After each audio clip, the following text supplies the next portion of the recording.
A Gênese segundo o Espiritismo, capítulo 12, Gênese mosaica 12.2, perda do paraíso. Tem o número 128 ali. Nota de Allan Kardec. Em seguida, alguns versículos se acha a tradução literal do texto hebreu, exprimindo mais fielmente o pensamento primitivo. O sentido alegórico ressalta, sim, mais claramente. Então, a gente tem que ver que muitas das situações que vai ser relatada aqui era um sentido alegórico para que a gente pudesse entender, com o passar dos anos, o que era essa perda do paraíso. Mas até então, ali as pessoas tentavam entender ao pé da letra, tentavam entender do jeito que eles achavam que era, e fica muito sem sentido quando a gente começa a entender as coisas no sentido mais amplo da espiritualidade. Por isso que muitas pessoas acabam se tornando ateia, não acreditando em nada, sendo um crítico quanto mais da religião, porque tem detalhes que você só consegue entender se você for espírita e entender que existe a migração e a transmigração de espíritos.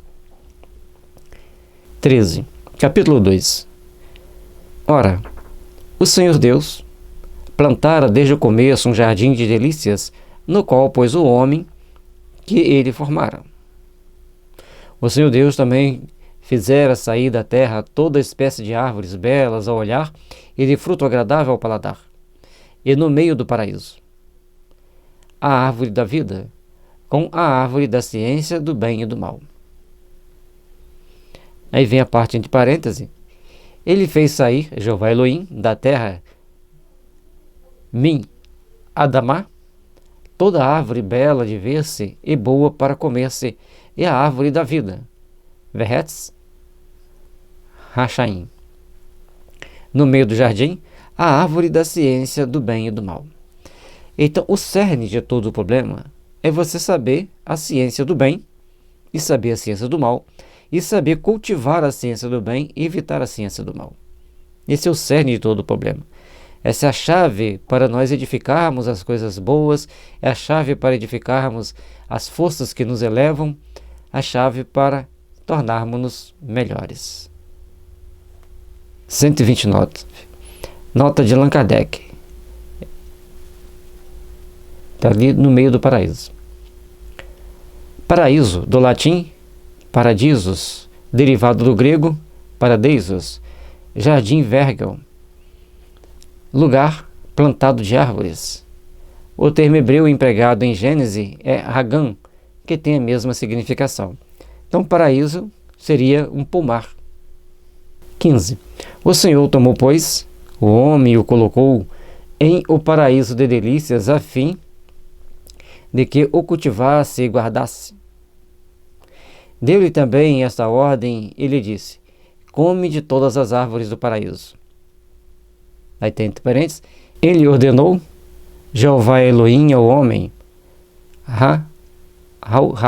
Adam, dizendo: de toda a árvore do jardim podes comer. Fecha parênteses. Mas não comas absolutamente o fruto da árvore da ciência do bem e do mal, porquanto, logo que comeres, morrerás com toda certeza. E aí vem a questão, que essa ciência do bem e do mal, que se você comer, você vai morrer. Vejamos hoje. Temos grandes conhecimentos tecnológicos na Terra. Alguém que tem muito conhecimento vai morrer? Depende do conhecimento, e a quem for agradável e desagradável esses conhecimentos, ele corre risco, porque existe aí os certos serviços no mundo que não quer que certas pessoas, que o mundo progrida conforme nós gostaríamos que progredisse, certamente, mas não é esse o caso aqui. Então nós temos que prestar atenção e tentar entender o cerne da questão. Qual é a ciência do bem e do mal? E da árvore do bem e do mal, ou Mehertz, Hadat, Tobivara, não comerá, pois, que no dia em que dela comeres, morrerás. Aí de novo vem a explicação da tradução mais moderna, mostrando que não pode comer dessa árvore do conhecimento. A árvore do bem e do mal. Mas o que tem nesse conhecimento? 14. Capítulo 3. Ora, a serpente era o mais astuto de todos os animais que o Senhor Deus formara na terra. E ela disse à mulher: Por que vos ordenou Deus que não comesseis os frutos de todas as árvores do paraíso? Então, entre parênteses agora, a nova tradução. E a serpente, Nahash, era a mais astuta de todos os animais terrestres que Jeová, Elohim, havia feito. Ela disse à mulher, Elaísha: Terá dito Elohim, não comereis de nenhuma árvore do jardim? Então a serpente já vem com aquela manha e faz uma pergunta sugerindo uma resposta. Não comereis de nenhuma árvore do jardim? Ela já sabia que daquela árvore não podia comer. Agora, Nahash, serpente, também está ligado ao encantamento. E o encantamento é aquilo que leva muitas pessoas a passarem por certas situações difíceis, principalmente de ordem moral. Podemos levar por esse entendimento? Portanto, os remédios feitos dos venenos de serpente na homeopatia, todos eles têm muitos sintomas mentais ligados ao sexismo, a atos libidinosos, a perda do sentido moral, a vontade de ter certas atitudes que a sociedade condena e a pouca lealdade ao outro. Então aqui já traz para a gente muitos pensamentos para a gente tentar entender essa questão da serpente.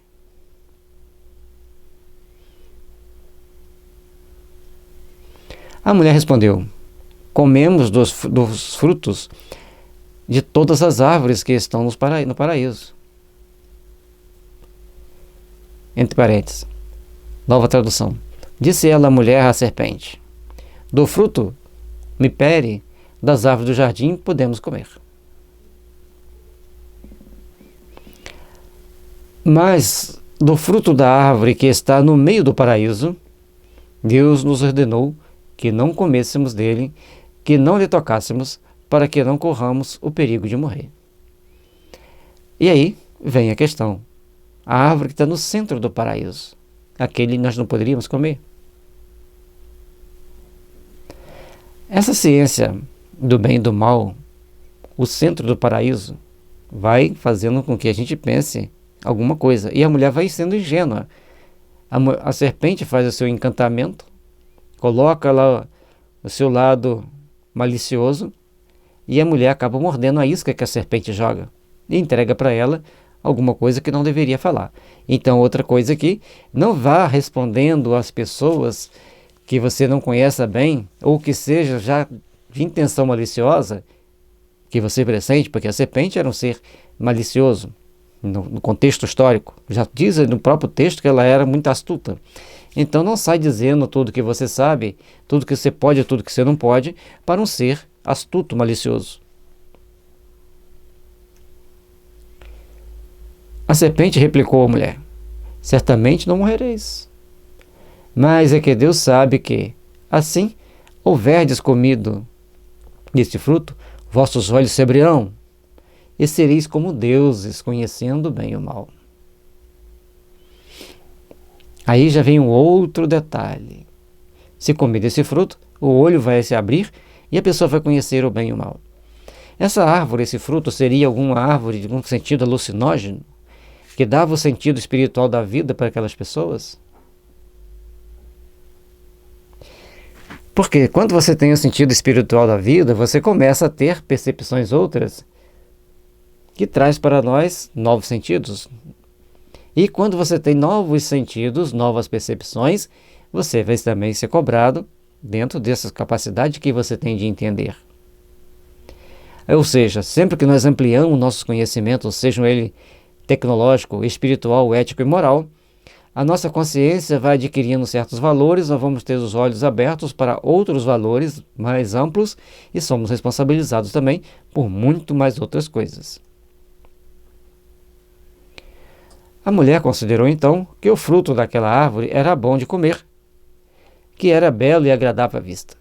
E tomando dele, o comeu e o deu a seu marido, que também comeu. Então, não é a serpente que deu a fruta para ela comer.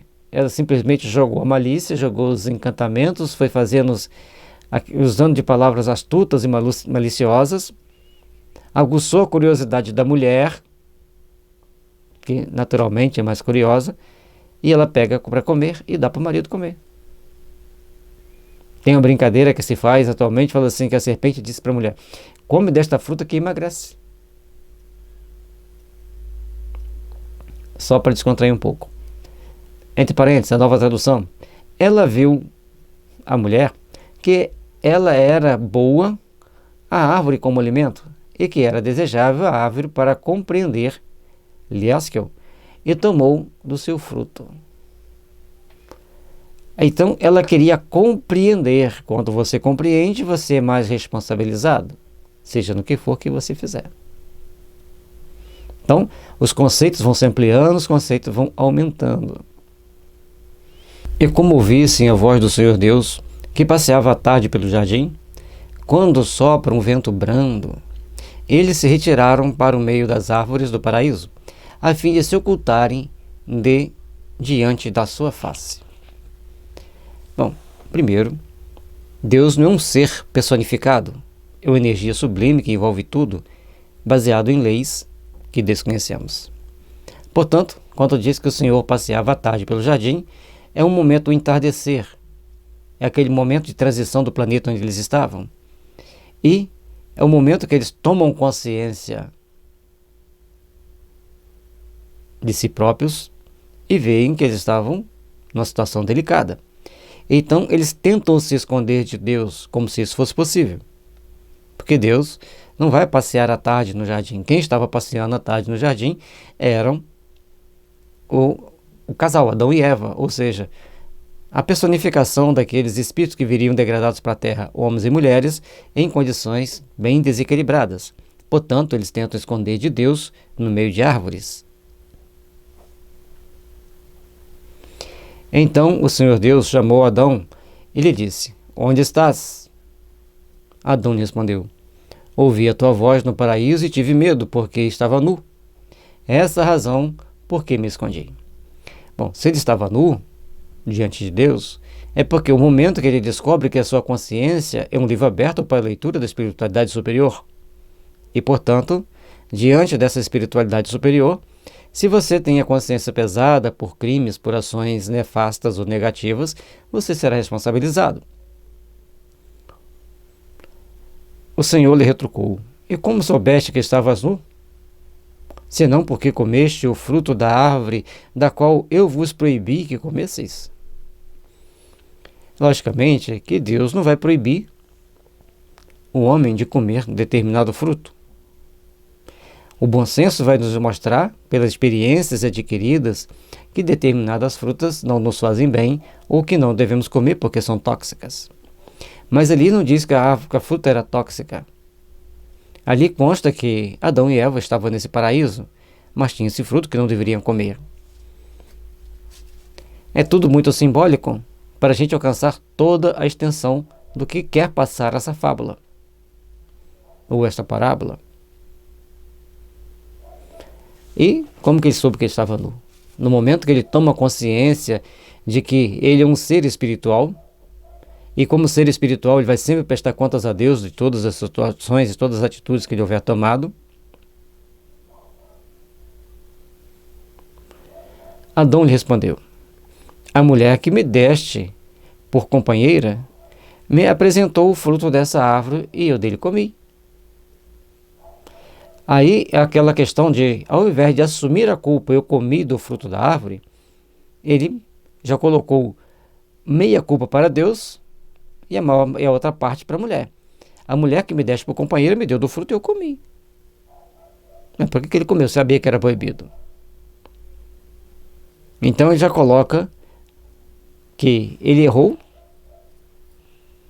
Então, aí entra a questão da cobiça, da ambição, das atitudes desleais para conseguir favores para ter mais renda, mais dinheiro, para conseguir acesso a determinadas situações. Então entra uma série de coisas que nós podemos pensar. E sempre botando a culpa no outro. Ah, mas se eu não tiver muito dinheiro, como que eu vou ter mulheres? Se eu não tiver muito dinheiro, não tiver um carro do ano, como que eu vou ter isso, vou ter aquilo? Não seria, por outro lado, pensando assim, entendendo já de antemão que eles seriam, a partir daquele momento, exilados. O Senhor Deus disse à mulher: por que fizeste isso? Ela respondeu: a serpente me enganou e eu comi desse fruto. A serpente a enganou? A serpente só falou que se ela comesse, ela teria os olhos abertos para saber o bem e o mal. Então, certos encantamentos que nós deparamos na nossa vida, a gente acaba engolindo certos sapos que nos trarão grandes problemas lá no futuro. Precisamos ficar atentos para não nos deixar seduzir pelo outro, pelas serpentes, pelos encantadores, pelos mentirosos. Permanecermos fiéis a nós mesmos e a Deus, porque é a Deus que nós vamos prestar conta. A nossa consciência é um livro aberto, onde está escrito as leis de Deus, na consciência. E quem ler a nossa consciência? Os nossos amigos espirituais, que estejam hierarquicamente superiores a nós, que têm conhecimento e podem deliberar segundo os ditames das leis divinas. Portanto, a gente tem que começar a entender de uma forma bem mais ampla as questões de Adão e Eva. Então o Senhor Deus disse à serpente: por teres feito isso, serás maldita entre todos os animais e todas as bestas da terra. Rojar-te-ás sobre o ventre e comerás a terra por todos os dias da tua vida. Porém, uma inimizade entre ti e a mulher, entre a sua raça e a tua. Ela te esmagará a cabeça e tu tentarás morder-lhes o calcanhar. Aí, a gente vai vendo que na humanidade primitiva, os homens saíam para caçar e as mulheres ficavam tomando conta das crias, dos filhos, da casa. E as cobras estavam sempre, não só as cobras, mas como outros animais, estavam sempre ali rondando. E era o perigo. Tinha um filme antigo chamado Xingu, que a criança pegava a varinha e ia brincar com a cobra mordia a criança, e a mãe estava de lá olhando, que ver o que ia acontecer. E a pessoa que fez o filme falou assim: mas você não foi lá pegar a criança? A mãe falou assim: se eu pegar antes dele ver o perigo, ele não vai aprender. Aí foram fazer todas as pagelanças lá para tentar salvar a criança. E como a cobra não era muito venenosa, a criança se salvou. Portanto, a gente ali é um caso da forma com que os índios lidam com a natureza. Mas a grande maioria das mães, ao ver a criança se aproximando de uma cobra se aproximando da criança, vai esmagar-lhe a cabeça. Mas por outro lado, levando para o sentido figurado, a mulher vai estar sempre, aquela que está desperta para as leis divinas, vai estar sempre pronta a afastar de si os enganos, os encantamentos, as ideias, se ela for bastante prudente, as ideias que podem levá-la a ter prejuízo futuro, tanto eticamente, moralmente, ou na vida material, moral, familiar. Ela vai ter que ser a guardiã de si mesma e também de seus filhos. Esmagar a cabeça da serpente e fugir dos encantamentos, procurar ter uma vida idônea para ela conquistar a sua segurança no mundo que a gente vive. Isso vale para os homens também. Mas dentro da sociedade primitiva, onde a mulher tinha que ser bem vigilante, porque um deslize poderia lhe custar a vida, e a gente tem que raciocinar na época lá, aqui hoje o mundo é diferente, mas na época lá, embora os conceitos e as necessidades sejam basicamente as mesmas, ela tinha que tomar muito cuidado com esses encantamentos, pelos perigos que acarretaria para ela. E acarretam. Quantas mulheres se deixam enganar pelos encantamentos e depois, às vezes, tem que criar filhos sozinhos, se sentem prejudicadas por uma série de fatores que a vida deixa de oferecer-lhes outras oportunidades por N situações. Então a vida na Terra, às vezes, é bem dura com as mulheres. Por isso elas evoluem mais rápido. É o lado positivo, né? Isso analisando friamente, tá, gente? Sem tomar partido de A, de B, sem falar, mas não pode ser assim. Falando as coisas que acontecem que a pessoa tem que saber se defender.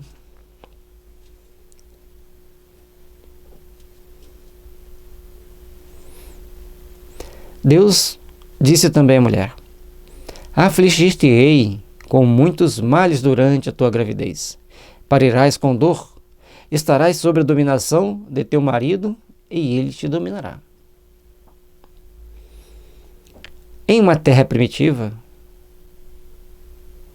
conforme era 4.000 anos atrás, e na maioria dos países ainda é complicado para a mulher.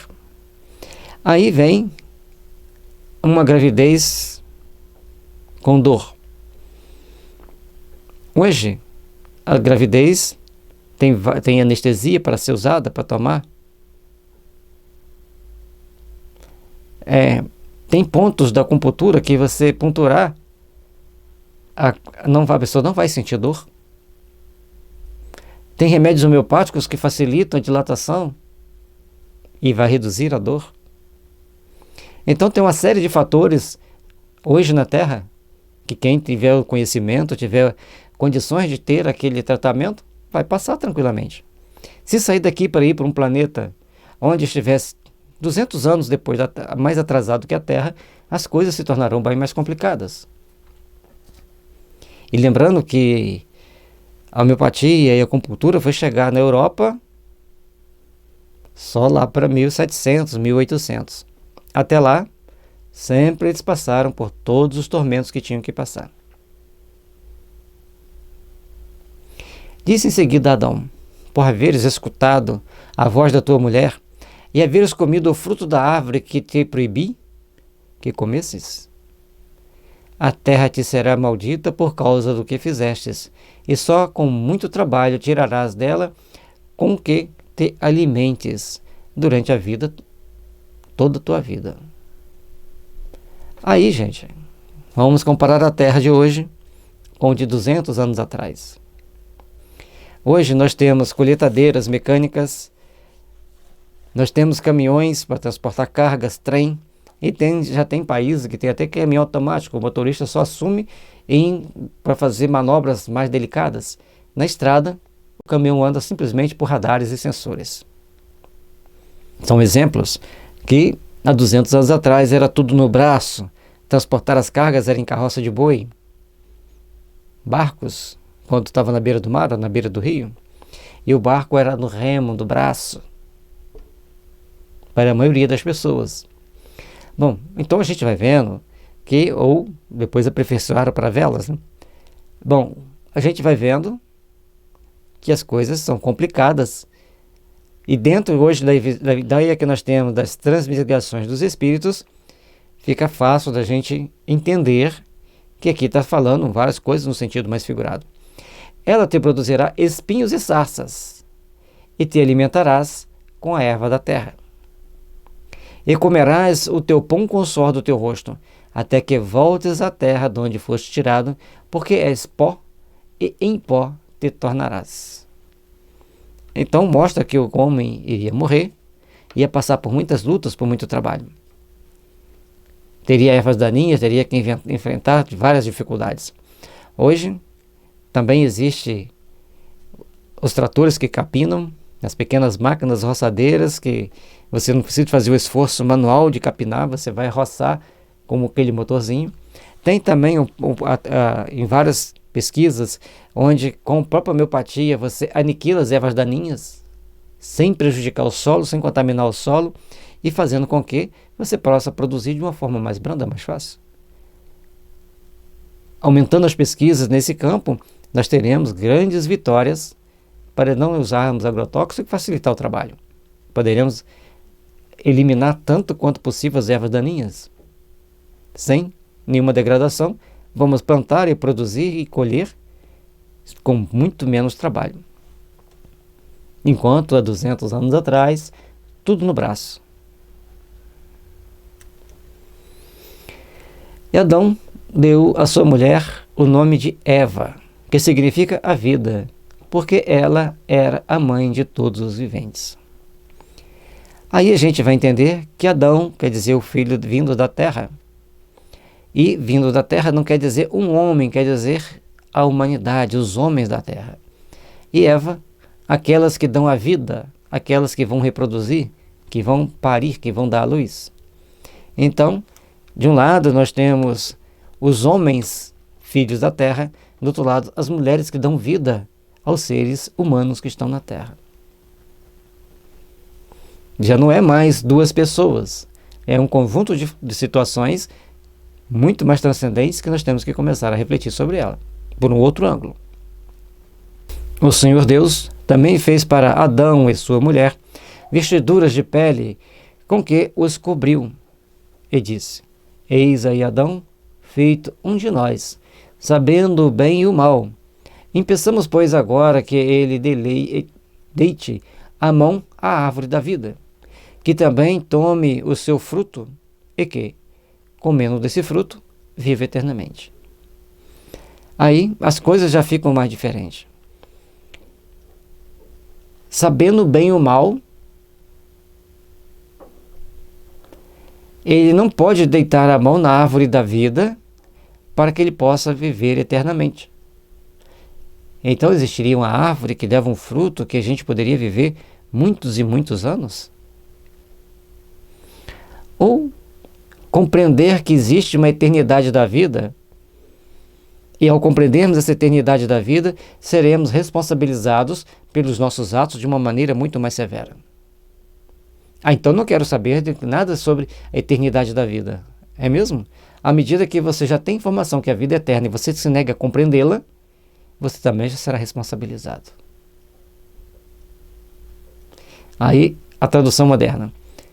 Ele disse, Jeová Elohim, eis aí, o homem foi como um de nós para o conhecimento do bem e do mal. Agora ele pode estender a mão e tomar da árvore da vida. Mudou sentido. Ele entendeu o bem e do mal, então ele pode estender a mão para a árvore da vida. Viata, Pen, Ishilashaido,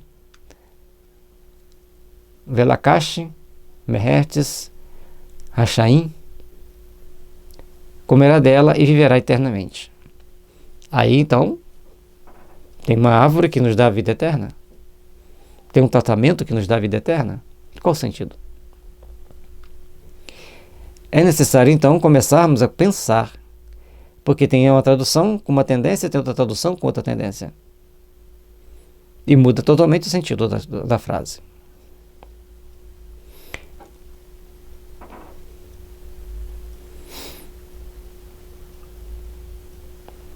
Uma diz que vai impedir que ele coma da árvore da vida para viver eternamente, e a outra, que agora que ele entende o bem e do mal, ele pode comer da árvore da vida para viver eternamente. Então, as traduções mudam muito o sentido e traz para nós novas reflexões sobre a questão, sobre o contexto.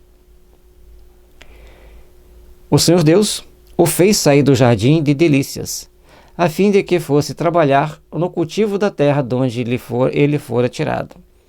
E, tendo-o expulsado, colocou querubins diante do jardim de delícias, os quais faziam luzir uma espada de fogo para guardarem o caminho que levava à árvore da vida.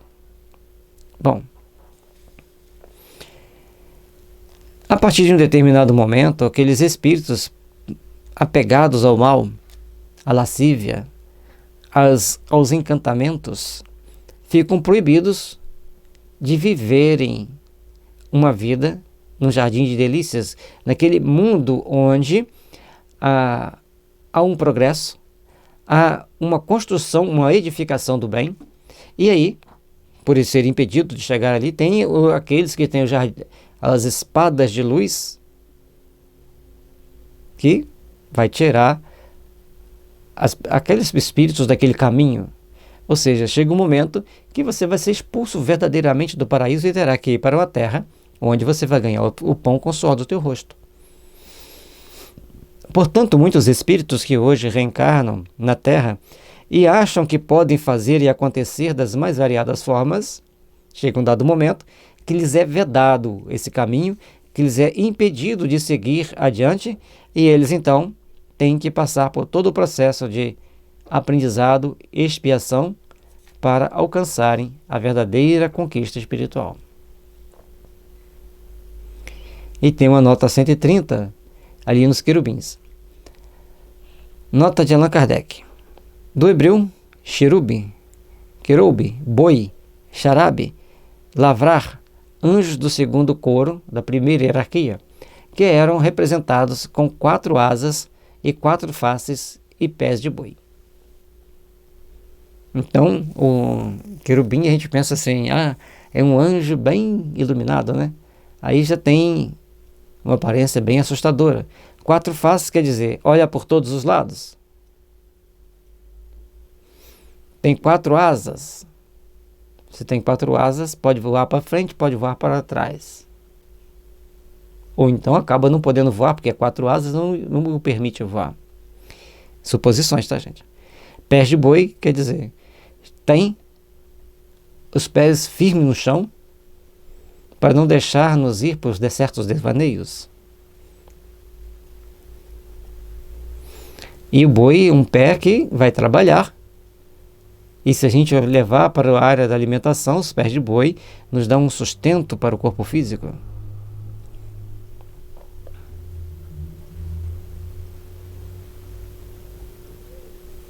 Sempre no sentido figurado.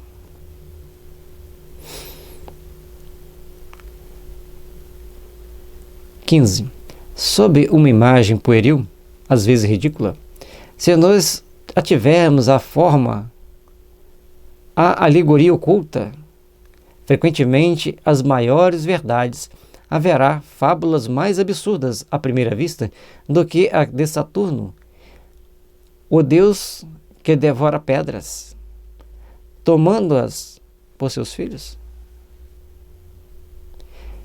Todavia, que de mais profundo filósofo e verdadeiro do que essa figura?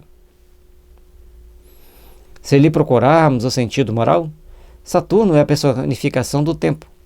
Sendo todas as coisas obra do tempo, ele é o pai de tudo o que existe, mas também tudo se destrói com o tempo. E até as pedras transmutam-se.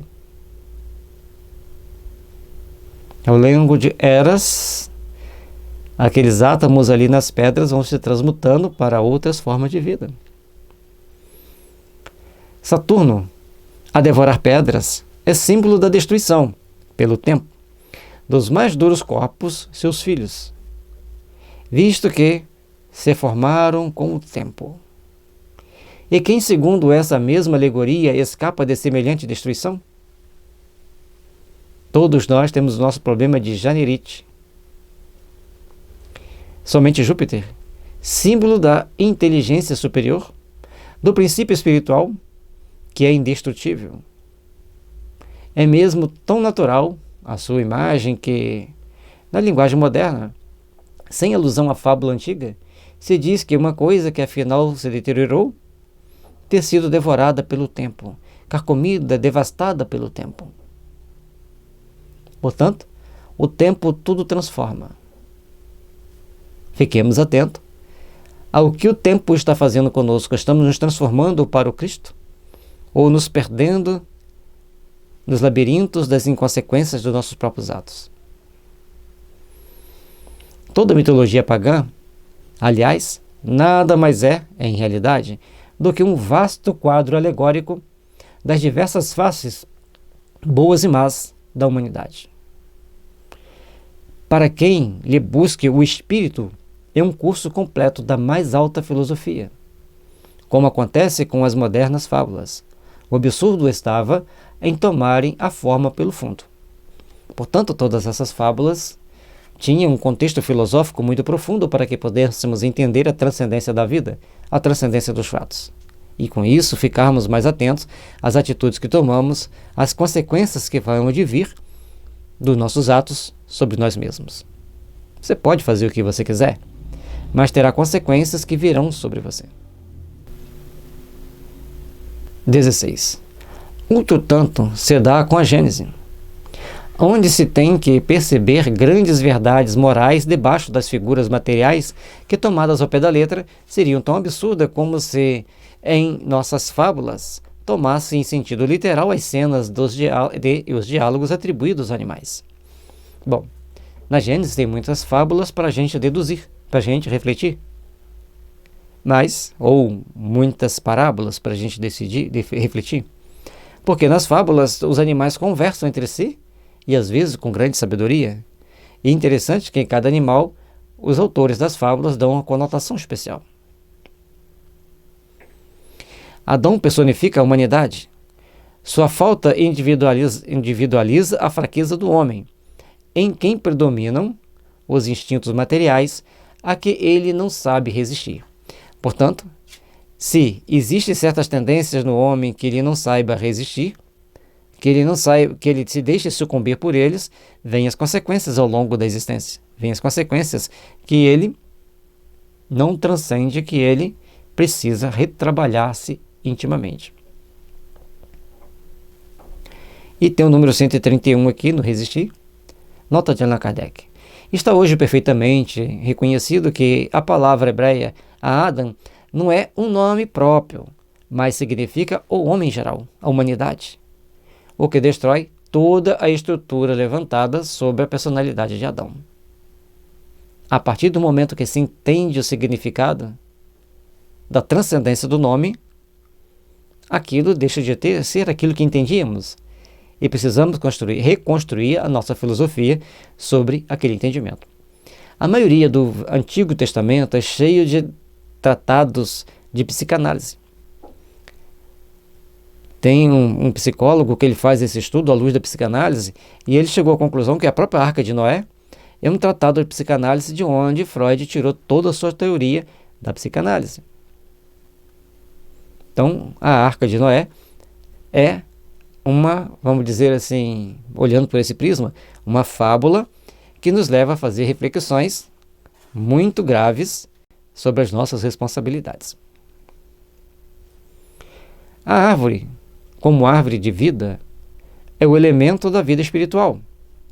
Olha a interpretação que o Kardec está dando. Então, a árvore é o emblema da vida espiritual. Como a árvore da ciência é o da consciência. A partir do momento que ela tem o saber, consciência, que o homem adquire do bem e do mal, pelo desenvolvimento de sua inteligência e do livre-arbítrio, em virtude do qual ele escolhe entre um e outro. O conhecimento, a consciência, vai nos dando o livre-arbítrio para sabermos se vamos escolher o bem ou se vamos escolher o mal. Assinala o ponto em que a alma do homem, deixando de ser guiada unicamente pelos instintos, toma posse da sua liberdade e incorre na responsabilidade de seus atos. Então, a partir do momento que você abre mão da sua liberdade e comete um ato que você terá que responder por ele, você abriu mão da sua liberdade. Você tomou uma atitude, uma ação, então essa ação tornou-se um ato que você terá que responder por ele.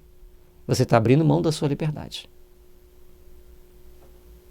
Porque quando nós somos conscientes da nossa liberdade, nós vamos procurar discernir entre o bem e o mal para fazer somente o bem e continuarmos livres. Porque o mal nos aprisiona e o bem nos liberta. O fruto da árvore simboliza o objeto dos desejos materiais do homem. É a alegoria da cobiça e da concupiscência. Então o fruto são aqueles objetos que nós queremos alcançar. A riqueza, todas aquelas coisas tentadoras que na realidade devemos evitar. Concretiza numa figura única os motivos de arrastamento ao mal. Se você se deixa levar pela cobiça, você pode se arrastar para o mal. O comer é sucumbir à tentação. Você pode ter várias tentações, mas você resistir a elas. À medida que você vai pegar uma delas, você pode se complicar. Você está numa reunião que muitas pessoas estão usando droga. Você pode olhar, sentir vontade de experimentar, mas sabendo das consequências do que virá depois, você simplesmente não usa ou sai daquele ambiente. Então você está resistindo ao mal, preservando a sua liberdade. Mas se você se deixar levar pela tentação daquele momento, você vai se privar da liberdade e você vai ter consequências daquele seu ato. Porque tem pessoas que, se usarem droga uma vez, ficam não só dependentes, mas ficam com sequelas graves, que ele não saberá resistir, não saberá trabalhar essas consequências. A árvore se ergue no meio do jardim de delícias para mostrar que a sedução está no seio mesmo dos prazeres e para lembrar que se dá preponderância aos gozos materiais. O homem se prende à terra e se afasta do seu destino espiritual. Então, por que a árvore está no centro do jardim? É a mais cobiçada, é a mais bonita, está no centro. E aquela cobiça pode te prender à terra e te afastar do seu destino espiritual, dos seus propósitos espirituais, dos seus propósitos superiores. Tem o número 132 ali no destino espiritual, nota de Allan Kardec. Número 132. Em nenhum texto, o fruto é especializado na maçã, palavra que só se encontra nas versões infantis. O termo do texto hebreu é peri, que tem as mesmas acepções que em francês, sem determinação de espécie e pode ser tomado em sentido material, moral, alegórico, em sentido próprio e figurado. Para os israelitas, não há a interpretação obrigatória quando uma palavra tem muitas acepções. Cada um a entende como quer, contando que a interpretação não seja contrária à gramática. Então, se tem 10 interpretações para uma palavra, qualquer uma daquelas 10 que você usar, está bom. E aí vem a questão que não é a maçã, é a fruta do conhecimento. O momento que você toma consciência dos seus atos e você passa a ser responsável por eles. O livre-arbítrio. O termo peri foi traduzido em latim por malum, que se aplica tanto à maçã como a qualquer espécie de fruto. Deriva do grego melon, particípio do verbo melo, interessar, cuidar, atrair. Então o fruto que atrai, que faz você se interessar por ele. Mas mesmo assim, mesmo você sendo atraído por ele, se interessar por esse fruto, ele não é agradável, ele não é bom que você utilize. A morte de que ele é ameaçado. Bom, aqui terminou o número 132. Continuando. A morte de que ele é ameaçado, caso infrinja a proibição que se lhe faz, é um aviso das consequências inevitáveis, físicas e morais, decorrentes da violação das leis divinas que Deus lhe gravou na consciência. É por demais evidente que aqui não se trata da morte corporal, pois que, depois de cometida a falta, Adão ainda viveu longo tempo, mas sim da morte espiritual, ou, por outras palavras, da perda dos bens que resultam do adiamento moral, perda figurada pela sua expulsão do jardim das delícias. Então, a gente vai deparando com essa realidade transcendente. À medida que você toma consciência, que você tem consciência do seu livre-arbítrio, que você sabe o que é bom e o errado, o que é correto e o que não é correto, e você transgride a lei, você passa pelas consequências. Então, hoje tenho conhecimento de muitas coisas. Se eu tomar uma atitude contrária a essas leis, eu vou sofrer as consequências. E tudo na vida é assim. Nós sofremos consequências dos nossos atos, nós passamos por consequências de várias situações, até que venhamos a despertar para novos valores, para novos entendimentos. 17. A serpente está longe, hoje, de ser tida como um tipo de astúcia. Ela, pois, entra aqui mais pela forma do que pelo seu caráter, como alusão à perfídia, aos maus conselhos, que se insinuam como a serpente e da qual, por essa razão, o homem muitas vezes não desconfia. Não se percebe. A serpente vem rastejando e quando você vai se aperceber, ela está bem próxima, se você não tiver com seus sentidos atentos. Ademais, e por isso, nós temos que ter muito cuidado com as serpentes, que muitas das vezes se acercam de nós apenas para sondar e nesse sondar é meio de tentar nos prejudicar. Ademais, se a serpente, por haver enganado a mulher, é que foi condenada a andar de rojo sobre o ventre, deve-se a deduzir que antes esse animal tinha pernas, mas nesse caso não era serpente. Bom, se ela tinha pernas e perdeu as pernas, ela não era serpente. E aí, o que é que esse rojo de se ralar pelo chão? Muitas das vezes, essas pessoas astutas, maliciosas, que tentam insinuar sempre a maledicência, o crime, levaram as pessoas a tomarem atitudes que os conduzirão à perdição. No mundo espiritual, eles rastejam. Não conseguem ascender ao mundo dos espíritos felizes, nem mesmo os medianos, rastejam exatamente como a serpente. Até que o momento que eles se arrependam e comecem a trabalhar por esse arrependimento, pelo remorso, aliás, remorso não, arrependimento, e trabalhar por reparar aquele erro. Expiar, então, é arrependimento, expiação e reparação. São etapas que nós temos que passar para nos resgatarmos a nós mesmos. E muitas das vezes, quando falamos que alguém está rastejando, não é que ele está rastejando porque ele não anda, é porque ele está tão complicado a situação espiritual dele, que o termo que as pessoas usam, fulano está rastejando. Ou seja, está numa situação muito difícil, está numa situação muito complicada. Deve-se, além disso, notar que o termo hebreu, nahash, traduzido por serpente, vem da raiz nahash, que significa fazer encantamentos, adivinhar as coisas ocultas, podendo, pois, significar encantador e adivinho. Ou pessoas que tentam sondar o outro.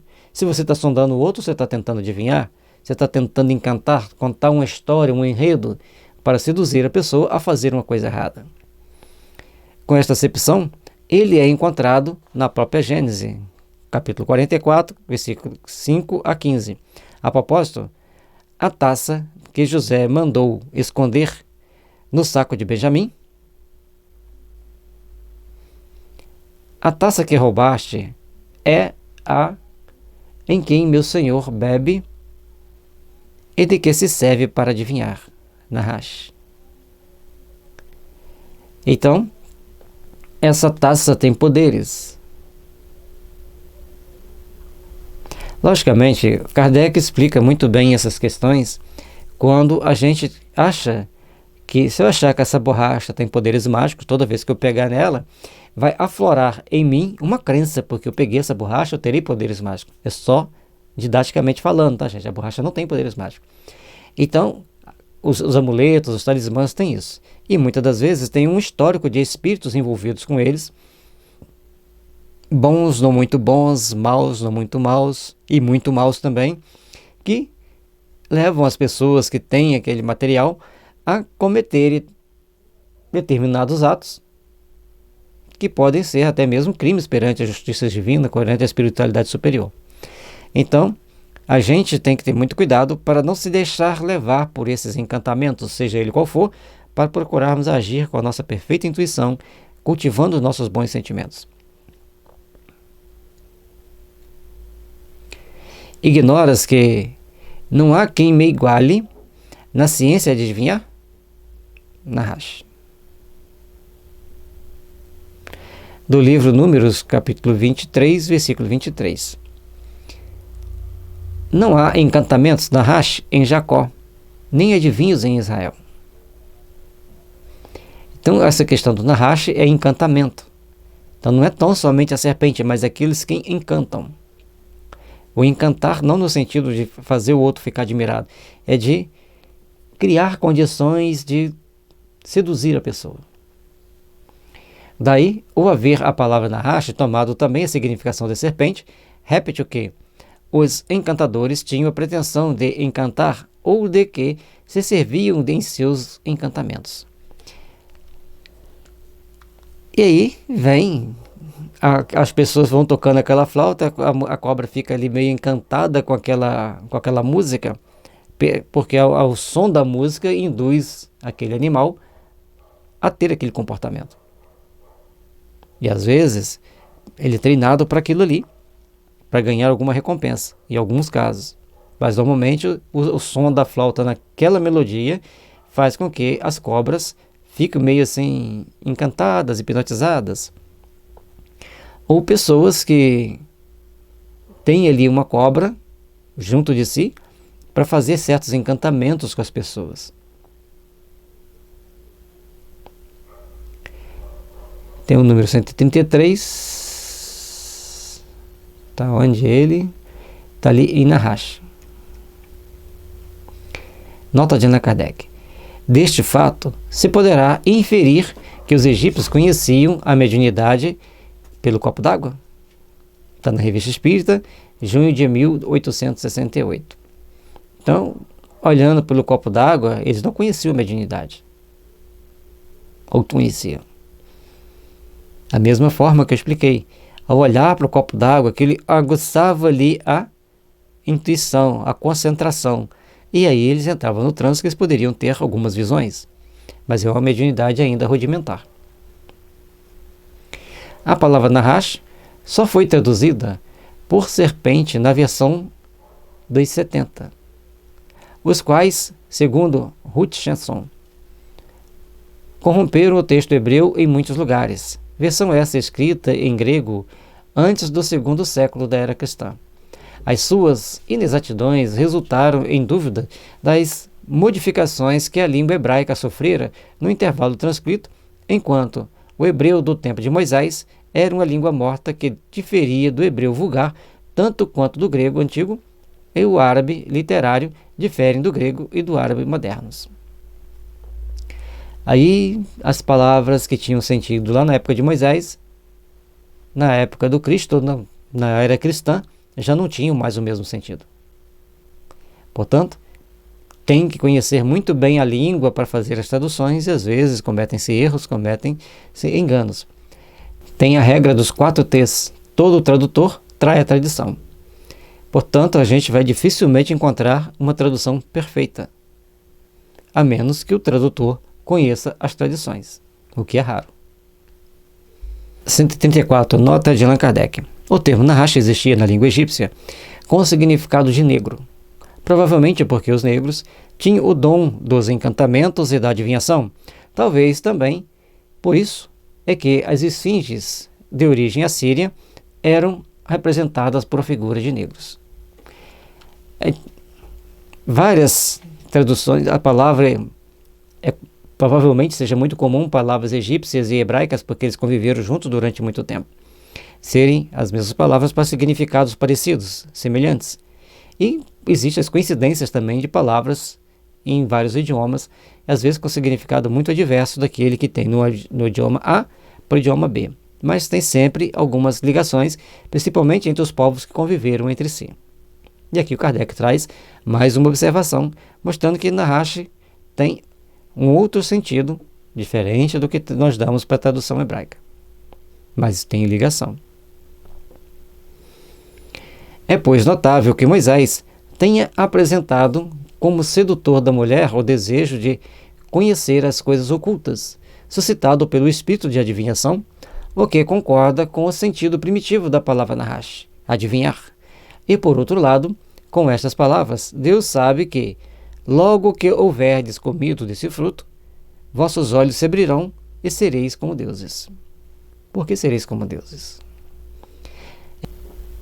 Ela, a mulher, viu que era cobiçável a árvore para compreender, Laskel, e tomou do seu fruto.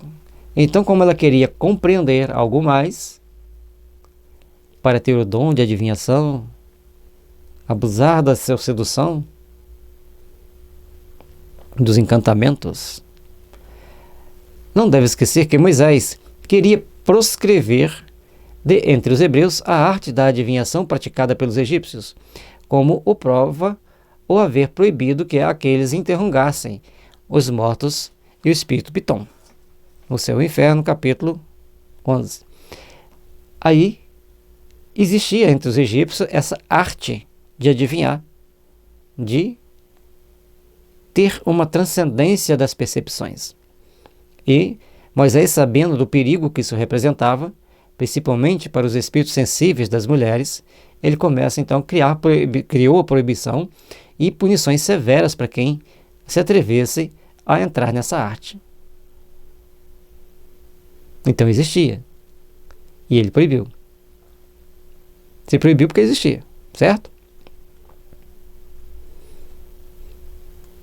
Porque cometes às vezes abusos. E tem uma passagem do Velho Testamento que diz que não é Deus que fala pela boca desses homens, eles falam daquilo que eles têm em seus corações para agradar os seus ouvintes e certamente serem recompensados. 18. A passagem que diz: o Senhor passeava pelo jardim à tarde, quando se levanta o vento brando, é uma imagem ingênua e um tanto pueril, que a crítica não deixou de assinalar. Mas nada tem que surpreenda se nos reportarmos a ideia que os hebreus dos tempos primitivos faziam de Deus.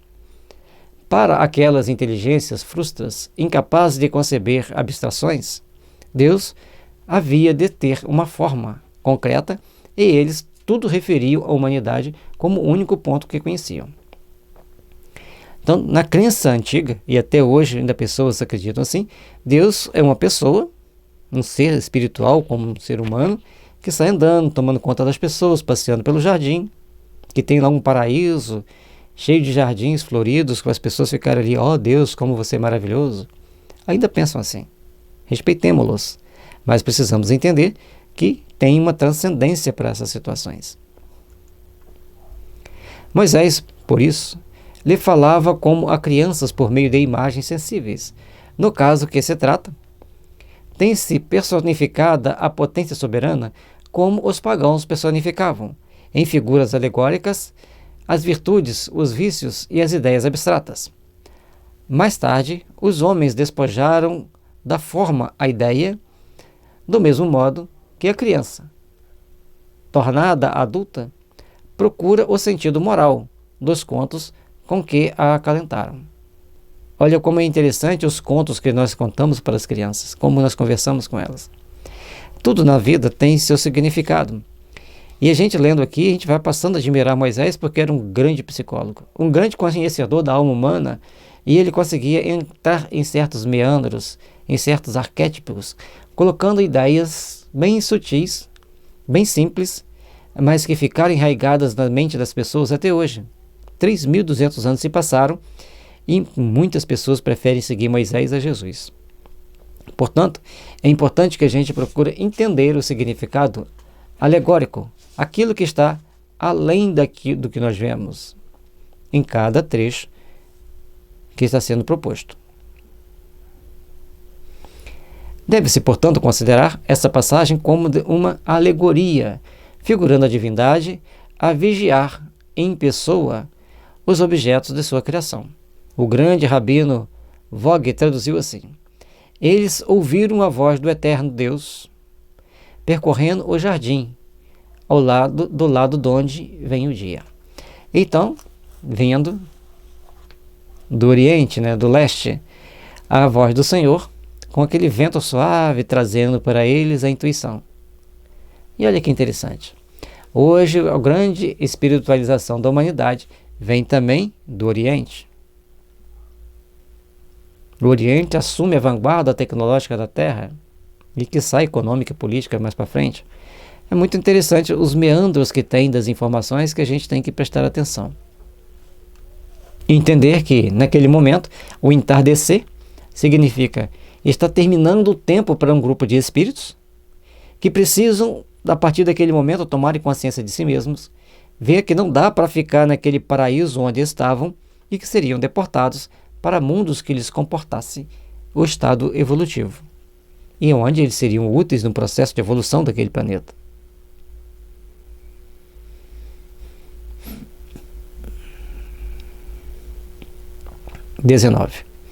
Se a falta de Adão consistiu literalmente em ter comido um fruto, essa falta não poderia, incontestavelmente pela sua natureza quase pueril, justificar o rigor com que foi punida. Não se poderia tampouco admitir racionalmente que o fato seja qual geralmente se supõe. Se o fosse, teríamos Deus considerando-o irremissível crime, a condenar a sua própria obra, pois que ele criara o homem para a propagação. Aí vem, Kardec tem esse tino de achar as sutilezas, perceber detalhes que muitas das vezes passa desapercebido para a gente. Se Deus criou o homem e diz, crescei e multiplicai-vos, povoe toda a terra, e ali ele está punindo eles porque eles se descobrem. Então são situações que nós temos que abrir as nossas percepções para um entendimento superior, para uma compreensão maior. Se Adão houvesse entendido assim a proibição de tocar no fruto da árvore e com ela se houvesse conformado escrupulosamente, onde estaria a humanidade? O que teria sido feito dos desígnios do Criador? Portanto, esse conhecimento, a que se fala de não poder tocar aquela árvore, é algo mais transcendente do que nós imaginamos e não conseguimos compreender toda a extensão dos ensinamentos. Portanto, ficamos limitados a meditar sobre o assunto e ver que é um momento em que um planeta passa por transformação e aqueles espíritos são então mandados para outro planeta. Mas o sentido, a ideia daqueles fatos ficam bastante abstratos para o nosso entendimento atual e nós então vamos meditando sobre ele para melhor entendermos. Porque Deus, ao criar o ser humano, não ia limitá-lo a ficar contemplando eternamente num paraíso. Porque e o progresso? E as coisas que o homem deveria fazer para melhorar as suas condições de vida?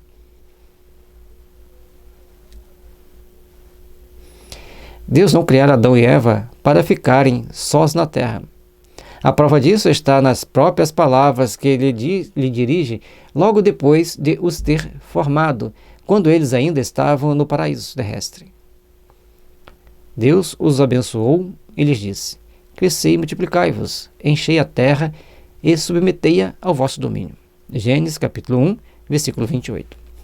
A partir desse momento que eles diz que eles têm que submeter a terra, e a questão do paraíso? Por que eles perderam o paraíso?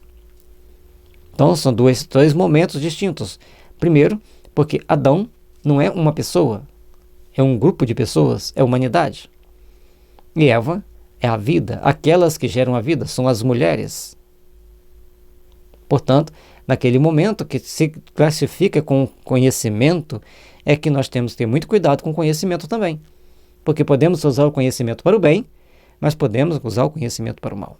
A energia nuclear, por exemplo, você faz uma usina termoelétrica, termonuclear, no caso, vai poluir muito menos, vai gerar energia elétrica, vai dar conforto para todo mundo. Mas você pode fazer uma bomba, que uma bolinha do tamanho de uma bola de futebol pode destruir uma cidade gigantesca. E aí? Depende de como direcionamos nosso conhecimento, entenderam? Portanto, ter conhecimento significa ter responsabilidade. E ter responsabilidade significa saber ser livre. Uma vez que a multiplicação era lei já no paraíso terrenal, a expulsão deles dali não pode ter sido como causa o fato suposto, mas sim outras condições, conforme já explicamos, que eles não se adequavam à nova regra daquele planeta onde eles estavam, onde tudo poderia ser produzido de uma forma bem mais simples por máquinas. Mas como que Moisés ia falar de máquinas naquele tempo que mal se tinha carroça de boi? Então, temos que sempre procurar observar a transcendência dos fatos e o momentum da história. O que deu créditos a essa suposição foi o sentimento de vergonha que Adão e Eva manifestaram ante o olhar de Deus, e que os levou a se ocultarem. Mas essa própria vergonha é uma figura, por comparação, simboliza a confusão que todo culpado experimenta em presença de quem foi por ele ofendido. E aí temos também, lá na frente, na última questão do Livro dos Espíritos, quando os bons predominarem na terra, os maus tentarão se afastar envergonhados. Aí, naturalmente, já fica explicado essa parte. Quando a maioria dos espíritos reencarnados no planeta se predispõe ao bem, se predispõe a se corrigirem moralmente, eticamente, fazer um trabalho de edificação íntima, aqueles que não estão compatíveis com essa situação, que não estão condizentes com essa situação, então têm que procurar sair. Eles não têm mais coragem de enfrentar aquela situação, porque estarão sempre sendo desmascarados. Imaginem, se for criado dentro da tecnologia, já nos smartphones, uma câmera que tira foto dos espíritos, uma câmera que lê a sua aura. Como você ficaria? Estaria pronto para viver num planeta assim? Entenderam? Conhecimento do bem e do mal.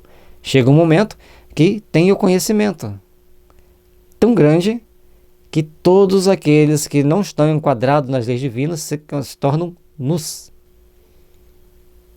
20. Qual então, em definitivo, a falta tão grande que mereceu acarretar a reprovação perpétua de todos os descendentes daquele que a cometeu? Caim, fratricida, não foi tratado tão severamente. Nenhum teólogo a pode definir logicamente, porque todos, apegados a letras, geraram dentro de um círculo vicioso. Ele comeu uma fruta e perdeu o paraíso. Caim matou o irmão e nem sequer ficou preso, fugiu simplesmente para outra terra. E aí que faz a cabeça de muita gente pirar. Se existia Adão e Eva, Caim e Abel, mais tarde nasce o Sete, bem mais tarde. E aí? Como então Caim vai casar? Abel morreu. Sete vai casar? Com quem?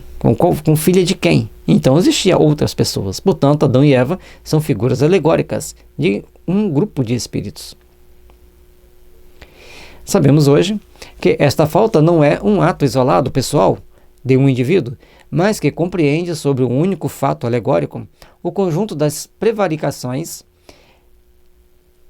de que a humanidade da Terra, ainda imperfeita, pode tornar-se culpada, e que se resume nisto: infração da lei de Deus. Eis porque a falta do primeiro homem, simbolizando a humanidade, tem por símbolo um ato de desobediência. Olha que interessante. O principal crime não foi comer o fruto. O principal problema não foi ir lá adquirir o conhecimento do bem e do mal. Foi desobedecer a Deus. Olha a chave. A gente foi pensando, e aqui o Kardec pensou. Ele, com suas equipes de mentores, pensaram assim, o cerne da questão. Mas o que foi o problema de Adão e Eva? Ambos foram desobedientes. Eva deu mais ouvido à serpente encantadora, ao mentiroso, ao hipócrita, do que a Deus. E Adão, sabendo que Eva tinha dado ouvido a quem não devia, deu ouvido a ela, negligenciando Deus. Olha a chave. A desobediência, a hipocrisia, levam as pessoas a caírem na tentação daquele sofrimento, na tentação daquele momento que ele vai ter que reparar um dia. 21. Dizendo a Adão que ele tiraria da terra a alimentação com o suor do seu rosto, Deus simboliza a obrigação do trabalho, mas porque fez do trabalho uma punição? Que seria da inteligência do homem se ele não a desenvolvesse pelo trabalho? Que seria da terra se não fosse fecundada, transformada, saneada pelo trabalho inteligente do homem? Então, o trabalho não é um castigo. O trabalho é uma necessidade do aperfeiçoamento do homem. E eles iriam para cá para, com o trabalho, aperfeiçoarem sua inteligência. Mas lógico que Moisés tinha que falar para eles na linguagem que eles entendiam. Aqui vocês estão castigados. Lá na terra prometida, vocês vão ficar num paraíso onde tudo se produz. Criou a imagem. E eles foram correndo igual o coelhinho correndo atrás da cenoura. Tentando de todo jeito buscar esse paraíso perdido. Mas o paraíso perdido está dentro de nós quando aprendemos a respeitar a Deus e a seguirmos condignamente as leis divinas. Lá está dito, Gênesis 2, capítulo 2, versículos 5 e 7. O Senhor Deus ainda não havia feito chover sobre a terra, e não havia nela homens que a cultivassem.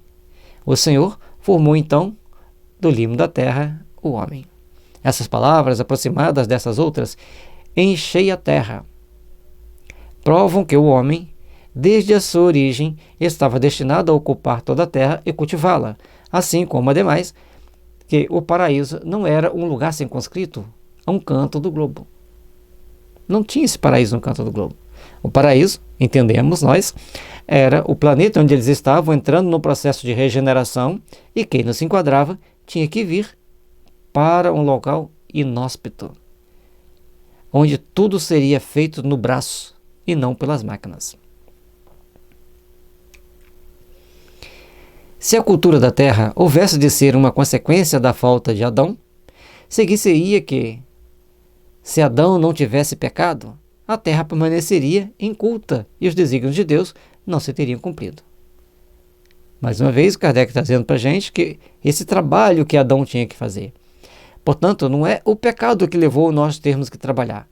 O pecado levou aquele grupo de espíritos a deixarem um planeta para vir para a terra. Fica mais entendível.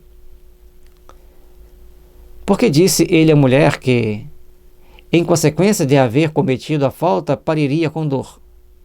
Como pode a dor do parto ser um castigo quando é um efeito do organismo e quando está provado que é uma necessidade fisiológica? Como pode ser punição uma coisa que se produz segundo as leis da natureza? E aí, a mulher vai ter várias personalidades dentro da homeopatia que tem prazer em ter o parto. E tem várias personalidades dentro da homeopatia que são recrudescentes, são vingativas, gostam da lascívia, que tem dificuldade com o parto. Aí, temos que extrair a lição psicanalítica. Não sou psicólogo, mas vou tentar aqui, tá? Me perdoem os meus erros. Mas aquela mulher que está ali disposta a cumprir as leis divinas, aceitando-se como mulher e para cumprir as suas funções, ela vai ter mais facilidade. Aquelas que estão lá presas aos encantamentos vão ter mais dificuldade. Trazendo para a tecnologia, hoje nós temos anestesia e temos também remédios da homeopatia que ajudam um parto mais tranquilo e tem pontos da acupuntura que cancelam a dor e que também estimulam o parto. Mas todos vão ter acesso a essas tecnologias? E tem outra, conversando com algumas enfermeiras ou até mesmo com ginecologistas, tem mulher que chega para dar à luz, a criança nasce. E tem outras que ficam horas e horas tentando lá e às vezes tem que ir para a cirurgia. Então tem várias situações que não me compete aqui julgar. Fiz apenas uma pequena analogia pobre dentro dos meus pobres conhecimentos. Desculpe aí alguém que não gostar, mas foi o que eu encontrei. A gente tem que começar a perceber. Tem que começar a entender o lado psicanalítico da história, o lado psicológico da história. Senão a gente não transcende. Se a gente não transcende, a gente fica preso. E se a gente fica preso, a gente acaba pagando o preço. Ficar preso em conceitos, em ideias fixas que não nos levam a transcender, que não nos levam a perceber algo melhor. É o que os teólogos absolutamente ainda não explicaram e que não poderão explicar, enquanto não abandonarem o ponto de vista em que se colocaram. Entretanto, podem justificar-se aquelas palavras que parecem tão contraditórias. Para entendermos bem isso, deveríamos aqui ter um debate com uma pessoa que faz leitura corporal, um psicólogo e outros conhecedores da cultura hebraica, e assim sucessivamente, pegando um grupo de informações para um debate, para um diálogo construtivo, cada um dando a sua opinião, e alguém depois fazer uma síntese daquelas informações e depois depurarmos, conforme Kardec fez na codificação, para a gente poder entender um tratado psicanalítico tão grande quanto é essa questão de Adão e Eva e a perda do paraíso.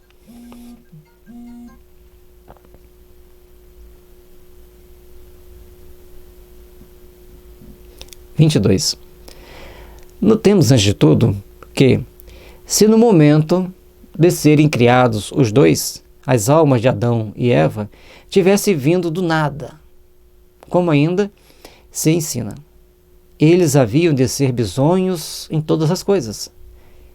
Haviam, pois, de ignorar o que é morrer. Estando sós na terra, como estavam, enquanto viveram no paraíso, não tinham assistido à morte de ninguém. Como então teriam podido compreender em que consistia a ameaça de morte que Deus lhe fazia? Então, temos que deduzir e transcender o entendimento para entender que não estava falando de morte física, e sim falando de uma morte espiritual. Mas também temos que entender que se eles fossem espíritos recém-criados, não saberiam o que era isso. Então eram espíritos que já tinham entendimento, já tinham transcendência da vida em si, para saberem o peso daquilo que eles estavam cometendo. Como teria Eva podido compreender que parir com dor seria uma punição, visto que, tendo acabado de nascer para a vida, ela jamais tivera filhos e era a única mulher existente no mundo? Portanto, ali também não faria sentido. Da mesma forma que os filhos de Adão e Eva, os filhos da humanidade. Abel era aquele que já compreendia o amor, o respeito a Deus. Então ele oferecia flores, frutos, produtos da terra. Caim era invejoso, mau, vingativo. Oferecia a Deus o sangue das ovelhas. Esse perseverou na terra, continuou vivendo na terra, enquanto os Abels, ainda a terra não era e ainda não é para os Abels, mas sim para os Caíns. E hoje nós temos muito meio termo entre Abel e Caim. E Sete? Sete era o irreverente, o irresponsável, o hipócrita. Portanto, olha a humanidade hoje. Somos todos filhos de Sete. Agimos muitas das vezes com irreverência, com hipocrisia, em coisas muito sérias. Ao passo que deveriam pararmos para fazermos as devidas meditações sobre os fatos, sobre os acontecimentos, nos deixamos levar por uma brincadeira daqui, um deboche dali, as consequências. Então, ainda não chegamos à condição de sermos os Abels. Ainda estamos entre Caíns e Setes. Portanto, o termo pintar o sete. Nenhum sentido, portanto, deviam ter para Adão e Eva as palavras de Deus. Mal surgidos do nada, eles não podiam saber como nem por que haviam surgido dali. Não podiam compreender nem o Criador, nem o motivo da proibição que lhes era feita. Eles eram seres incipientes, como crianças rebeldes. Você fala para a criança, não pega essa borracha, ela vai querer pegar a borracha. Vai ficar tentada a pegar a borracha. Portanto, Deus não ia criar uma tentação. Ali há um contexto maior, muito mais amplo, para nós podermos entender. É o momento que o ser toma consciência que não dá mais para ele ficar naquele planeta. Ele mesmo sabe. Estamos nus diante de Deus, diante das potências superiores.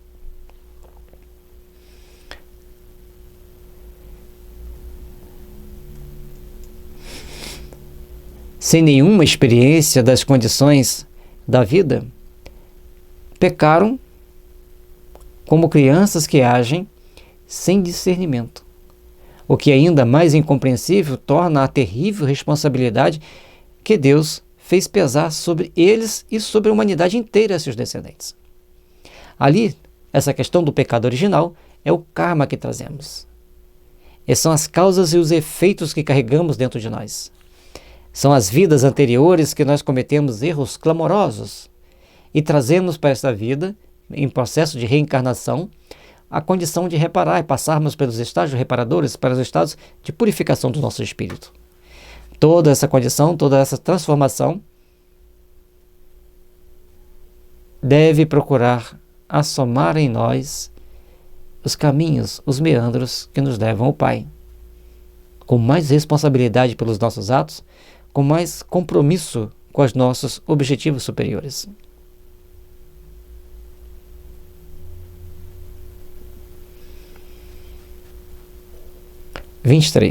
Entretanto, o que constitui para a teologia um beco sem saída, o Espiritismo o explica sem dificuldade e de maneira racional, pela anterioridade da alma e pela pluralidade das existências. Lei sem a qual tudo é mistério e anomalia da vida do homem. Com efeito, admitamos que Adão e Eva já tivessem vivido e tudo logo se justifica. Deus não lhes fala como a crianças, mas como a seres em estado de o compreenderem, e que o compreendem, prova evidente de que ambos trazem aquisições anteriormente realizadas.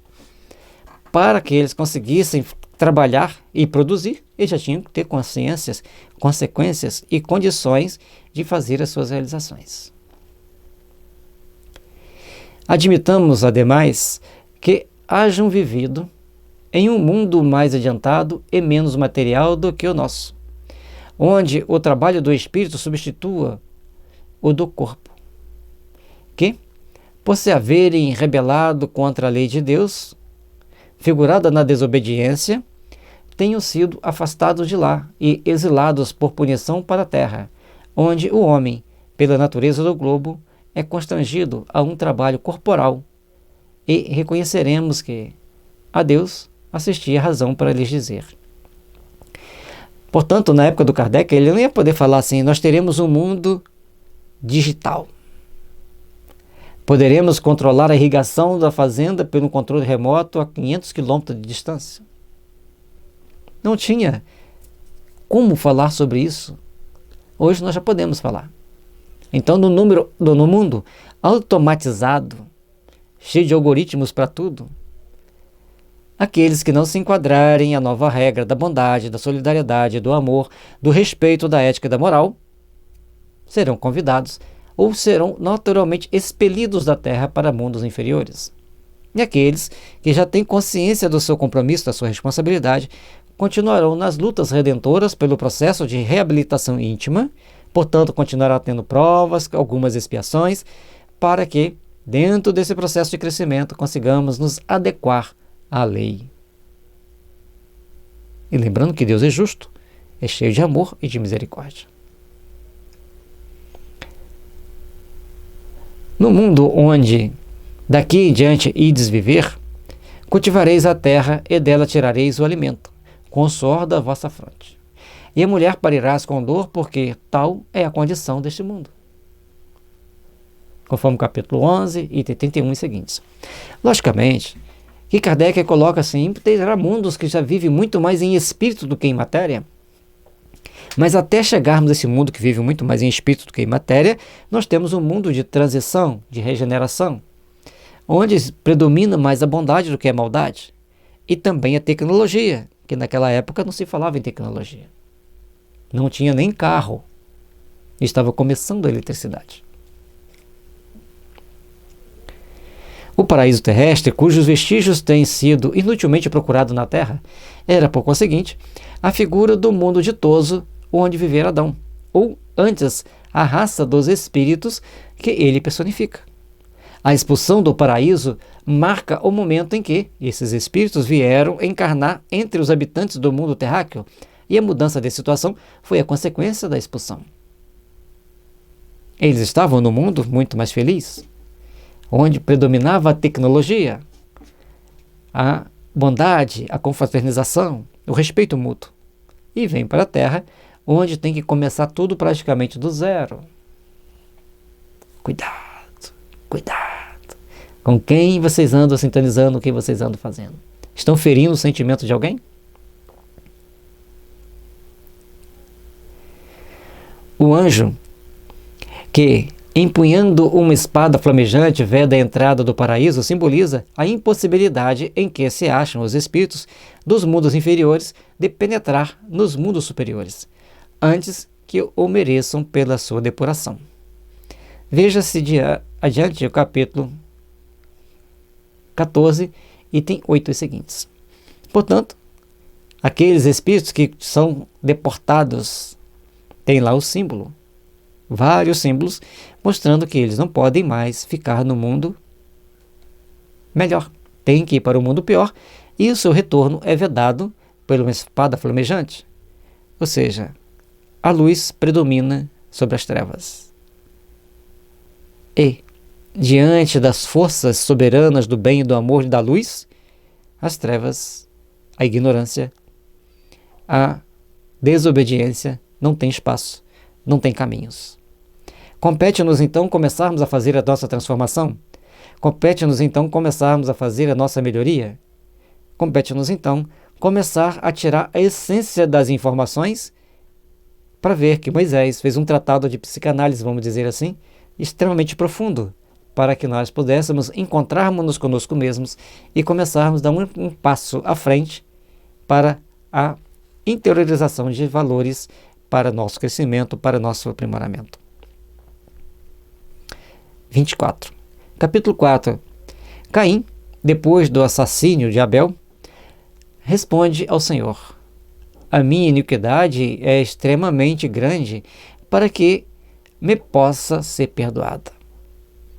Vós me expulsais hoje de cima da terra, e eu me irei ocultar da vossa face.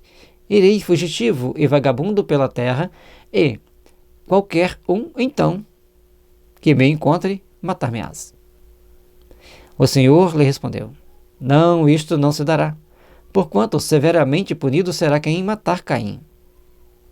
E o Senhor pôs um sinal sobre Caim, a fim de que não o matassem os que viessem a encontrá-lo.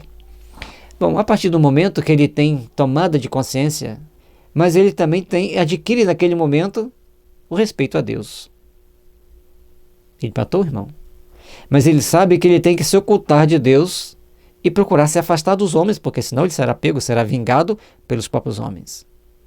Mas existe uma lei que determina quando e como você vai passar pela sua prova de talião.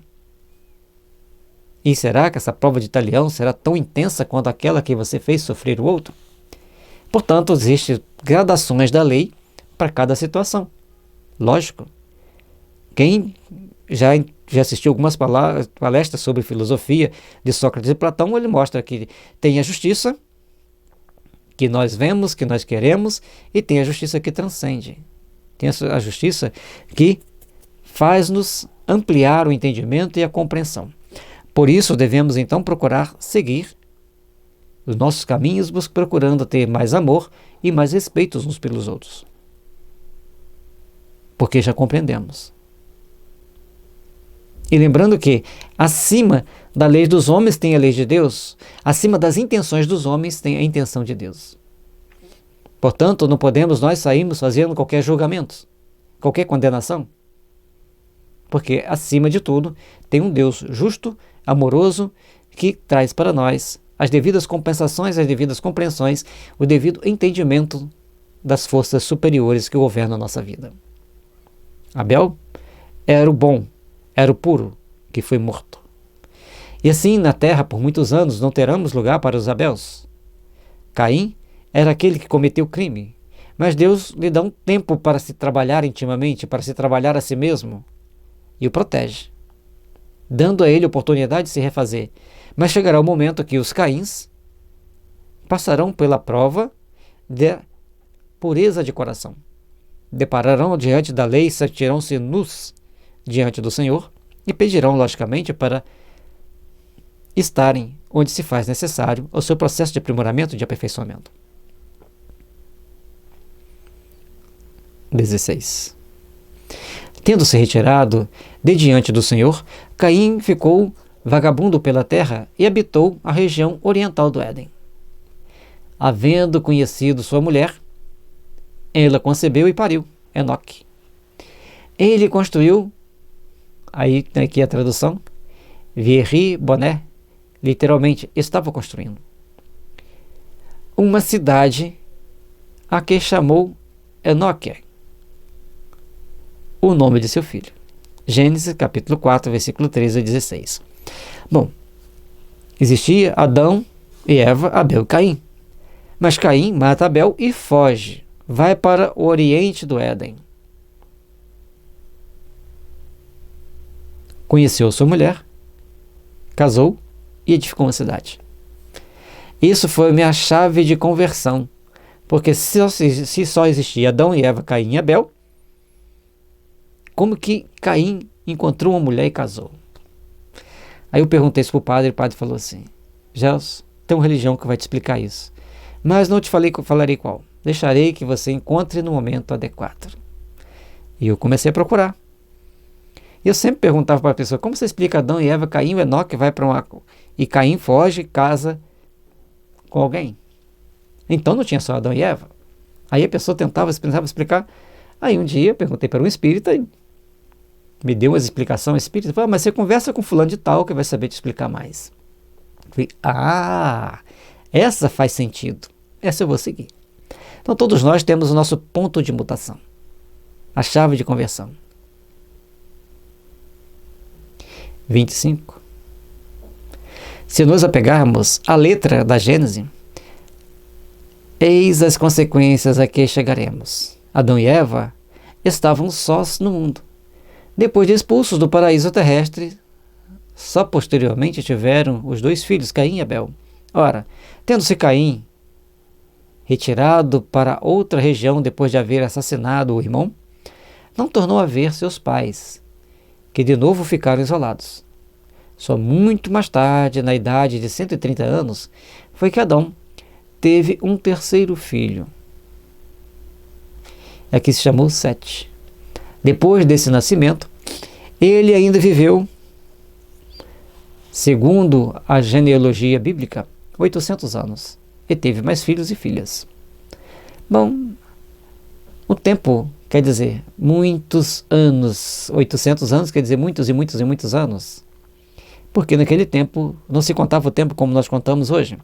E até porque quem contou a história veio contar muitos anos depois. Tudo bem. Não vamos entrar em minúcias assim. Quer dizer que eles viveram muito tempo. Aqui nós podemos ver também as situações da Terra. Durante muitos anos, vivemos sob a descendência de Caim, a tendência ao crime. Mais tarde, começamos a entrar sob a descendência de Sete, a hipocrisia, o deboche. Como estamos hoje? Hoje temos uma mescla de Caíns e Setes. E, logicamente, uma hora a justiça divina vai bater à porta dos corações, convidando-os para uma grande reflexão íntima. E aí os filhos e filhas de Adão, ou seja, os filhos da humanidade, terão que passar de novo por essa peneira purificadora para se retirarem para planetas compatíveis com as suas condições. Isso, a Terra chegará, e à Terra chegará, vamos chamar assim, os filhos de Abel, aqueles que já têm o coração para servir ao Senhor. E também nascerá na Terra aqueles que representam e sintonizam com os Abels, a pureza de coração para servir ao Senhor. Quando, pois, Caim foi estabelecer-se ao leste do Éden, somente havia na terra 3 pessoas, seu pai e sua mãe, e ele sozinho de seu lado. Entretanto, Caim teve mulher e um filho. Que mulher podia ser esta e onde pudera ele desposá-la? O texto hebreu diz que ele estava construindo uma cidade e não ele construiu, o que indica ação presente e não ulterior. Portanto, ali Caim começa a trabalhar, a sua descendência começa a trabalhar um processo de evolução de um conjunto. Mas de onde saiu essa mulher? Eis a questão. Mas uma cidade pressupõe a existência de habitantes. Aí complicou mais ainda. Ele casa, mas constrói uma cidade, e para construir uma cidade tem que ter muitas pessoas. E não fala que é uma aldeia. Poderia ser uma aldeia, naquela época primitiva, mas uma cidade. Então tinha muitas pessoas para trabalhar. Visto não ser de presumir que Caim a fizesse para si, sua mulher e seu filho, nem que pudesse edificar sozinho. E aí lembra lá no início que o Kardec estava falando que a raça adâmica é uma raça laboriosa, industriosa, que vai empurrando o progresso, vai impulsionando o progresso? Então Caim estava impulsionando o progresso e foi permitido a ele ser protegido de Deus para impulsionar o progresso. Até um ponto. Dessa própria narrativa, portanto, você tem de inferir que a região era povoada. Ora, não podia ser pelos descendentes de Adão, que então se reduziam a um só, Caim. Tinha lá outros povos, outras raças, mostrando para nós a questão dos decaídos. Aliás, a presença de outros habitantes ressalta igualmente dessas palavras de Caim: serei fugitivo e vagabundo, e quem quer que me encontre, matar-me-á. Então ele saberia que encontraria alguém, e ele teria a sua consciência marcada pelos sinais do crime. A consciência culpada atrai, e a atormentada executa.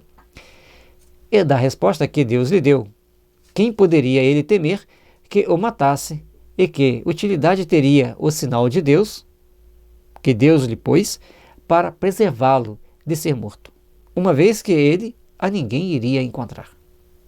Se ele ia encontrar com alguém, existia outros povos, existia outras pessoas, existia ali outras organizações. E o que ficou claro, porque ele foi, casou e edificou uma cidade. Ele tinha espírito de liderança, ele tinha espírito de trabalho, de criatividade, de gerência, de engenhoso. Para construir uma cidade você tem que saber cálculos. Então ele tinha conhecimentos. Olha que interessante. Ele era uma pessoa altamente capacitada tecnologicamente, muita intelectualidade, mas ainda invejoso, ainda capaz de impulsos violentos de matar o próprio irmão por inveja, por ciúme. Ora, se havia na terra outros homens afora a família de Adão, é que esses homens aí estavam antes dele, de onde se deduz esta consequência tirada do texto mesmo do Gênesis. Adão não é nem o primeiro, nem o único pai do gênero humano. Capítulo 11, item 34. Adão representa os homens e Eva as mulheres. Ou seja, eles são aqueles que representam a humanidade entre nós. Ou, entre nós não, a humanidade em que nós estamos inseridos. Somos todos descendentes de Adão? Não, todos nós somos Adãos. E todas as mulheres são Evas. Todos nós fazemos parte de uma integração humana que devemos aprender a seguir, respeitar as leis de Deus, sermos obedientes a Deus. Tem gente que fala, temos que ter temor a Deus. Não, nós temos que amar a Deus. Portanto, Jesus amar a Deus sobre todas as coisas e o próximo como a si mesmo. Jesus não disse vai temer a Deus, vai amar. E ao amar a Deus, você vai cumprir as leis de Deus. Tem o número 135 ali, nota de Allan Kardec. Não é nova essa ideia. Lapierre, sábio teólogo do século XVII, em seu livro Preadamitas, escrito em latim e publicado em 1655, extraiu o texto original da Bíblia adulterado pelas traduções. A prova evidente de que a Terra era habitada antes da vinda de Adão, e essa opinião é hoje a de muitos eclesiásticos esclarecidos. E assim, a gente vai vendo que todos nós vamos passando pelas transformações do entendimento, da compreensão, e a regra dos 4 T's, todo tradutor traz a tradução, e tem aqueles que intencionalmente modificam para se adequar aquelas ideias ao que ele quer. Isso é mais perigoso. 26. Eram necessários os conhecimentos que o Espiritismo ministrou acerca das relações do princípio espiritual com o princípio material, acerca da natureza da alma, da sua criação, em estado de simplicidade e de ignorância, da sua união com o corpo, da sua indefinida marcha progressiva, através de sucessivas existências e através dos mundos, que são outros tantos degraus da senda do aperfeiçoamento. Portanto, todos nós vamos caminhando nessa senda do aperfeiçoamento. Esse princípio espiritual vai passando por várias etapas materiais até chegarmos à nossa perfeição. Saímos do estado de total simplicidade para chegarmos a um estado de total complexidade. Isso é uma marcha progressiva através de sucessivas existências, através dos mundos, através de experiências inúmeras, para que possamos nos aperfeiçoar. Acerca da sua gradual libertação, da influência da matéria mediante o uso do livre-arbítrio, da causa dos seus pendores bons ou maus e de suas aptidões, do fenômeno do nascimento e da morte, da situação do espírito na erraticidade e, finalmente, do futuro como prêmio de seus esforços por se melhorar e da sua perseverança no bem para que se fizesse luz sobre todas as partes da gênese espiritual. Para chegarmos a essa grande conquista do espírito imortal, vamos passando por várias experiências, vamos adquirindo várias aptidões, passando por várias transformações íntimas, passando por etapas das mais variadas possíveis, das mais diferentes, até que alcancemos a nossa perfeição. Todos nós, ao longo da nossa existência, passaremos por várias e várias experiências, por vários e vários momentos difíceis, momentos agradáveis, porque tudo faz parte de um processo que nos conduz ao crescimento, que nos conduz ao aperfeiçoamento. Graças a essa luz, o homem sabe, doravante, de onde vem, para onde vai, porque está na terra e porque sofre. Sabe que tem nas mãos o seu futuro e que a duração do seu cativeiro neste mundo unicamente dele depende. Despida da analogia acompanhada e mesquinha, a Gênese se lhe apresenta grande e digna da majestade, da bondade e da justiça do Criador. Considerada desse ponto de vista, ela confundirá a incredulidade e triunfará. Todos nós um dia chegaremos à perfeição. Todos nós um dia chegaremos diante das portas do Criador com a consciência compatível com aquilo que tivermos feito. E assim, devemos ficar atentos de como estamos construindo o nosso futuro, de como estamos edificando as forças do amor em nós ou as forças do ódio. Porque enquanto não aprendermos, enquanto relutarmos em aprender, melhor dizendo, a amar, enquanto relutarmos a aprender a ter compaixão, a solidariedade, a sermos caridosos, passaremos por muitas dificuldades. Teremos encarnações apropriadas ao nosso estado de consciência, às nossas culpas e às nossas liberdades.